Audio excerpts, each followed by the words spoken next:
She wore the imperial crown and earrings known all around the world, yet entire treasures of diamonds and jewels never touched her head, not even once. In the vaults of the royal jewelers lay necklaces that could have become legends, brooches worthy of state portraits, and tiaras that were left without a story.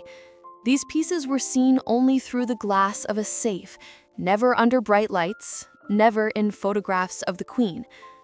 Why did Elizabeth II ignore them? What was behind her decision to leave some of the rarest jewels of the dynasty untouched? Today, we open the box she herself seemed determined to keep closed, and we begin our story with one of the most recognizable and beloved jewels of the 20th century, a piece that became almost a personal signature, first for the Queen Mother and later for Camilla. This is the Grarevel honeycomb tiara, an enormous diamond crown shaped like a beehive, with every facet sparkling like a cell of honey.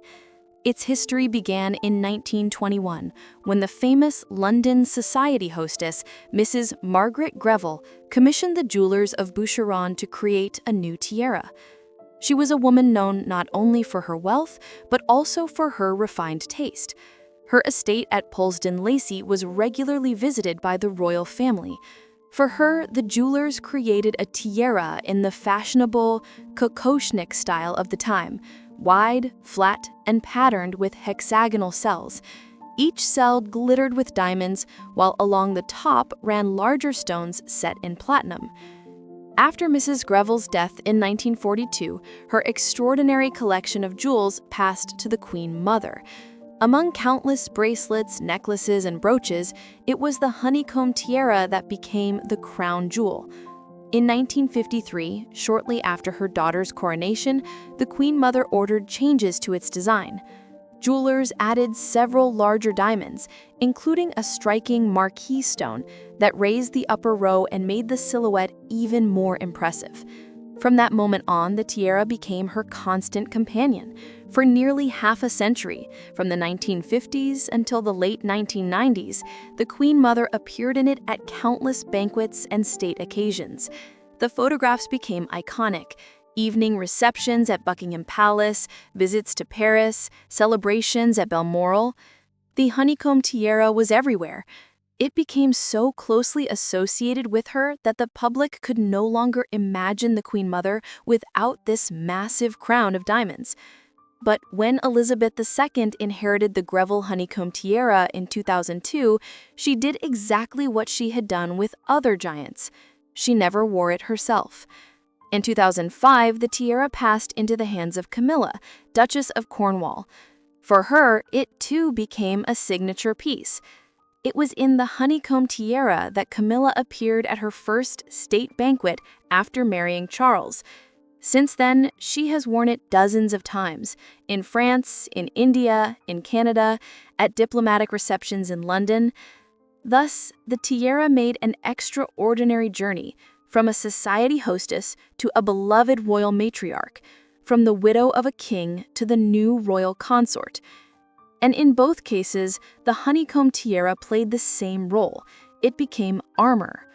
On the Queen Mother's head, it declared, "I have survived war. I have survived the loss of my husband, and I remained the symbol of endurance." On Camilla's head, it said, "I am part of the dynasty. I stand beside the heir. I carry tradition forward." The Grarevel honeycomb tiara is more than a jewel. It is a true instrument of public image.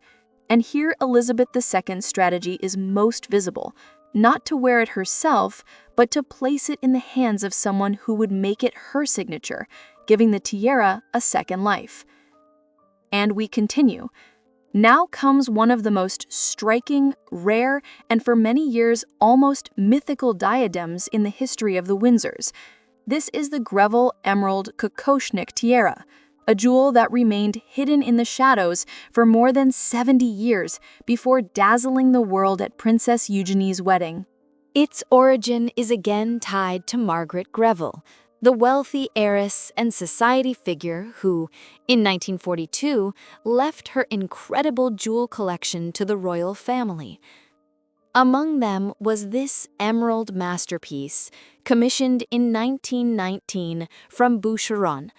The fashion of the time demanded a new silhouette, the Russian kokoshnik, a broad, straight band shaped like the crown of a boyarina, but sparkling with diamonds and colored stones.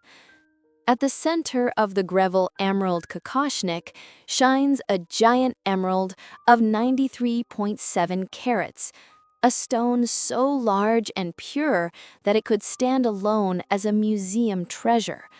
Around it, diamonds set in platinum, with 6 additional emeralds placed at the sides to balance the composition. The result is majesty and grandeur that even the richest crown would struggle to rival. But here lies the surprise. Despite its size and value, the tiara remained completely unseen for almost a century. The Queen Mother, who made the honeycomb tiara her trademark, never wore the emerald kokoshnik. Elizabeth II, who inherited it in 2002, also never once wore it in public. For collectors and historians, it became a legend, a name in old inventories, its existence confirmed only by scraps of information. And then, in October 2018, the world saw a miracle. Princess Eugenie, granddaughter of Elizabeth II, was marrying Jack Brooksbank. When the bride stepped out of the car at St. George's Chapel in Windsor, the crowd gasped. On her head was the Grarevel emerald kokoshnik tiara itself. The effect was overwhelming. The central emerald blazed with green fire under the camera flashes, its brilliance magnified by the surrounding diamonds. It was one of the boldest and most unexpected jewel choices for a royal wedding in decades. A treasure the world had almost forgotten suddenly stood at the center of attention, becoming a symbol that the royal collection still holds secrets capable of stunning the world at any moment. Now we move to one of the oldest and most significant relics of the royal collection, Queen Adelaide's fringe tiara. This jewel carries almost 2 centuries of history and is linked to the names of 3 queens and 1 empress. Yet Elizabeth II never chose to wear it in public. Its story begins in 1831. The new monarch, William IV, was preparing for his coronation, and a special piece was commissioned for his wife, Queen Adelaide. The workshop of Rundell and Bridge created a unique, transformable necklace that could also be worn as a tiara. It was made from diamonds that had once belonged to George III and Queen Charlotte. This made the jewel more than just a gift. It was a link to the past, to a dynasty broken and restored. The fringe form consisted of fine, vertical diamond spikes gathered into a single crown. In the 1830s, this style was innovative. It gave the impression of movement and shimmer, as if every step of the wearer sent light rippling through the diamonds. Queen Adelaide wore it both as a necklace and as a tiara. After her death, the jewel passed to Queen Victoria. She wore it actively during the early decades of her reign. The famous Winterhalter portrait of May Day 1851 shows Victoria in this very tiara. Moreover, in 1858, after the settlement of the Hanoverian succession dispute, Adelaide's fringe was officially declared a crown heirloom, a jewel that must remain in the royal family, passed from monarch to monarch. At the start of the 20th century, Adelaide's fringe transformed again. Queen Alexandra wore it in an unusual way as a belt at the coronation of Edward VII in 1902. Later, Queen Mary restored it to tiara form, but soon commissioned her own version of a fringe, more symmetrical and grand. Adelaide's fringe then slipped into the background. In the 1930s, it returned to view as a necklace. Garrard modernized its clasp, and the Queen Mother wore it at receptions and in official portraits during the 1950s. One striking moment came when she paired Adelaide's fringe with Mary's fringe tiara, a rare double fringe, two similar motifs in a single ensemble. After her death in 2002, Adelaide's fringe passed to Elizabeth II. But here is the surprise. Despite its historic importance, the Queen never wore it. The reason was simple. She already had her own choice, the famous Mary's fringe tiara, in which she married Prince Philip in 1947 and which became her personal crown for decades. Compared to it, Adelaide's fringe seemed like a duplicate and remained locked in the vaults. This jewel is proof that even the most significant relics can remain unseen if a monarch already has a more personal alternative. Adelaide's fringe symbolizes dynastic continuity, but in Elizabeth II's story, it became a silent guardian of the queens of the past. Now we come to a jewel that, unlike Adelaide's fringe, became truly personal for Elizabeth II, though it too was born from the fashion for fringes. This is Queen Mary's fringe tiara, a tiara that played a defining role in the fate of the future queen. The story begins in 1919, when Queen Mary commissioned Gerard to create a new fringe tiara. She requested that diamonds from an old necklace belonging to Queen Victoria be used for the design. The result was a strict, symmetrical tiara in the style of a sun crown, 20 bright diamond spikes rising from a single base, forming a radiant halo. Mary wore it often, though mainly for less formal occasions, preferring her grander imperial tiaras for state events. After her death in 1953, the piece passed to the Queen Mother, who wore it occasionally but quickly handed it down to her daughter. And it was Queen Mary's fringe tiara that became fateful for Elizabeth II. In November 1947, when she married Prince Philip, this was the tiara chosen for her bridal look. The occasion became legendary, not only for the beauty of the piece, but also for the drama that surrounded it. Just hours before the ceremony, the tiara broke. One of the spikes snapped. Gerard's craftsmen rushed to repair it on site at Buckingham Palace, and by the time the princess left for Westminster Abbey, it was restored to perfection. The photographs of the young Elizabeth in this tiara circled the world. She looked ahead with the calm expression that would become her hallmark, while above her head blazed dozens of diamond rays, a symbol of the future that was just beginning. From that moment, Mary's fringe was no longer simply a jewel from the royal vaults. It became Elizabeth II's personal tiara. In later decades, she wore it only a few times, always for special occasions. In 1973, for example, the same tiara appeared at the wedding of her daughter, Princess Anne. In this way, it became a kind of wedding talisman, linking generations of royal women. Symbolically, it was precisely this tiara, so deeply tied to her personal story, that made Adelaide's fringe unnecessary for Elizabeth II. She chose her own version of the sun crown and made it part of her image. Queen Mary's fringe tiara is more than a jewel. It is a mark of beginnings, the start of her adult life, and the images tied to it will remain in history for centuries. So we continue, and now we come to another relative in the long dynasty of fringes, the City of London fringe necklace. This jewel is rarely mentioned in popular accounts, but it is key to understanding just how rich the royal collection is, with variations on the same theme. In 1947, the year of Princess Elizabeth's marriage to Prince Philip, all of London took part in preparing for the event. The city authorities and the great guilds decided to present the future queen with a gift, and that gift was a fringe necklace. Its design followed the fashion set by Queen Mary's fringe tiara and Adelaide's fringe. The same straight vertical diamond rays arranged in a rhythmic pattern. But unlike the tiaras, the City of London fringe was a necklace worn without transformation.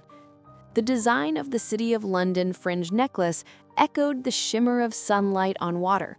The diamonds were cut in such a way that even the slightest movement created a pulsing effect. This jewel became a symbol of London's gratitude to its future queen, a kind of blessing of light and stability for the post-war years. Elizabeth II did wear the City of London fringe necklace during the early years of her reign. It appeared at official receptions and in portrait sittings. But over time, the necklace slipped into the shadows, eclipsed by more monumental jewels. The Queen already possessed a full array of fringes, from Adelaide's to Mary's, and as the years passed, she wore them rarely and always with careful selectivity. Even so, the existence of the City of London fringe necklace highlights a curious feature of the royal collection. The same jewelry theme can appear in multiple variations. The fringe became a kind of family code, passed down through generations and reimagined in different forms, sometimes as a wedding tiara, sometimes as a gift necklace, sometimes as a 19th century relic. The City of London fringe necklace may not have the fame of Queen Mary's fringe tiara or Adelaide's fringe, but its story shows how even in the mid-20th century, jewels were created not just for pageantry, but as personal, heartfelt tokens of connection between the monarchy and the city. And now we move on to one of the most famous and paradoxical crowns in the royal collection, the George IV State Diadem. Unlike most of the sleeping jewels we have discussed so far, this piece is recognized even by those far removed from the world of jewelry history. It could be called not an invisible tiara, but the opposite, a symbol of monarchy that is almost always in view. And it is precisely in this contrast that its role in our story lies. The diadem was created in 1820 for the coronation of George IV. It was crafted by Rundle and Bridge, the same jewelers who handled most royal commissions of the era. The piece is striking in its harmony, a band of silver and gold set with more than 1,300 diamonds, featuring 4 crosses of St. George, alternating with bouquets of roses, thistles, and shamrocks, the emblems of England, Scotland, and Ireland. Large pearls are set into the band, giving the diadem a soft, glowing light. Although it was made for a man, George IV wore it only once at his coronation. After that, the diadem entered the women's wardrobe of the monarchy. Queen Victoria wore it for the state opening of Parliament, Queen Alexandra wore it in official portraits, and in the 20th century, it became an almost permanent fixture among the jewels of royal women. It held a special place in the life of Elizabeth II. It was in this diadem that she was portrayed on the famous 1953 postage stamp portrait, as well as in dozens of official portraits and on banknotes. For the public, the image of Elizabeth II in the George IV state diadem became the very symbol of monarchy itself.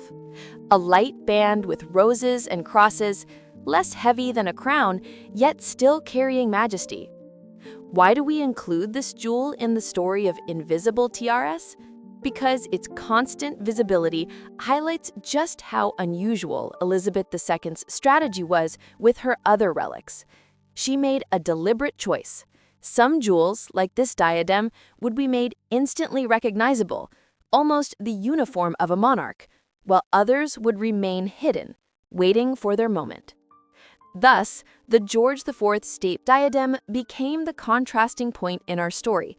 It is the jewel always in sight, while beside it, in the same vaults, dozens of treasures stayed in the shadows for decades. Now we turn to a jewel that blends personal memory, romantic symbolism, and an almost mystical bond between generations. This is Queen Victoria's Oriental circlet, a tiara that was not born in a jeweler's workshop, but in the imagination of Prince Albert. In the mid-19th century, the prince consort took a personal interest in jewelry design. He not only gave Victoria jewels, but often sketched out their appearance himself. The Oriental circlet was one of his creations. Its foundation was rubies and diamonds, arranged in a design that combined Gothic elements with Eastern motifs. The composition reflected the taste of the Romantic era: slender arches, stylized lilies, and patterns that looked like an ornament from a storybook. The tiara was completed in the 1850s, and at once became more than just a jewel for Victoria. It was a symbol of love and closeness with Albert. But after his death, she could no longer bring herself to wear it. As the widow in black, she locked it away for decades, unable to face the reminder of lost happiness. It remained in the collection and passed to later queens. Alexandra and Mary wore the Oriental circlet on occasion, but without much enthusiasm. The tiara was too deeply tied to Victoria's private grief. It carried the spirit of personal memory, not of public power. When it reached the Queen Mother, however, the tiara came to life again. In the 20th century, Elizabeth Bowes-Lyon boldly introduced the Oriental circlet into her evening ensembles. She alternated it with the Grarevel honeycomb tiara, as if balancing the private and the public. In her hands, the tiara ceased to be invisible and became a symbol of her style. Elizabeth II appeared in the Eastern circlet in public only once. This happened in Malta in 2006. Perhaps she felt it was too closely tied to her mother and too bound to Victoria's mourning. It remained set aside, a reminder that not every relic fits into a new image. The Oriental circlet is a jewel where the stones hold not only brilliance, but emotion. It reminds us that tiaras can be more than symbols of power. They can be love letters from the past, written in gold and rubies by the hand of a devoted husband. And so we close our journey with one final rare story: the fate of a jewel that ceased to exist in its original form. This is Princess Andrew's aquamarine tiara, linked to Princess Alice of Battenberg, mother of Prince Philip. Unlike other tiaras that passed from generation to generation, the aquamarine tiara never became a symbol of monarchy. Its story is more like a tale of how personal circumstances and family needs can alter the destiny of a jewel. It was created in the early 20th century, when aquamarines were at the height of fashion. Their pale blue color was thought to embody clarity, calm, and hope. The tiara combined these light stones with diamonds, creating an impression of delicacy and refinement. Princess Alice, with her understated but elegant taste, wore it in the pre-war years while her family remained part of the Greek royal household. Then came tragedy: exile, financial struggle, years of loneliness. It was during this time that the fate of the aquamarine tiara was sealed. The jewel was dismantled, and its stones were reset into more practical pieces, a ring and a bracelet. This was almost certainly a matter of necessity rather than style. The new items could be sold or simply worn in daily life. Thus, the original tiara no longer exists. It ceased to be a complete work of art, though its stones lived on in other forms. This became a rare case where even a royal jewel could be broken apart if circumstances demanded it. For the royal collection, this story matters because it shows the other side of the coin. While many sleeping tiaras waited decades in vaults only to reappear in triumph, the aquamarine tiara vanished forever. It carries no effect of return, only the memory of what once was and what was lost. Princess Andrew's aquamarine tiara is a reminder that jewels, like the people who wore them, can have unpredictable destinies. Some become symbols of an age, others dissolve, leaving only traces in memory and archives. In the depths of the royal vaults, silence always reigned. Behind iron doors and coded locks lay treasures that could outshine any hall, any banquet, any crown. Yet Elizabeth II made her choice. She would not wear them. She turned these jewels into something like chess pieces of the dynasty. Some she left in shadow, as if testing time, waiting for the right moment. Others she passed to daughters or daughters-in-law, allowing them to shine where she herself preferred to remain apart. And so there were no accidents in her strategy. Elizabeth II staged every appearance. Some tiaras would become the uniform of monarchy, like the George IV diadem, immortalized on stamps and banknotes. Others would become family emblems, carrying the voices of past generations, like the Strathmore rose or the lotus flower. And still others would remain hidden, only to burst into the light unexpectedly, with explosive effect. For 70 years on the throne, she ruled not only the kingdom, but also time, even the time of jewels. She let them slumber for decades so that they could awaken at moments of climax: a wedding, a state visit, a portrait. And every such moment became an event. These jewels are not just stones and metal. They are texts written in diamonds, diaries with no words, only lines, motifs, shadows, and light. They never needed to be worn constantly to serve her power. Silence was enough. Mystery was enough.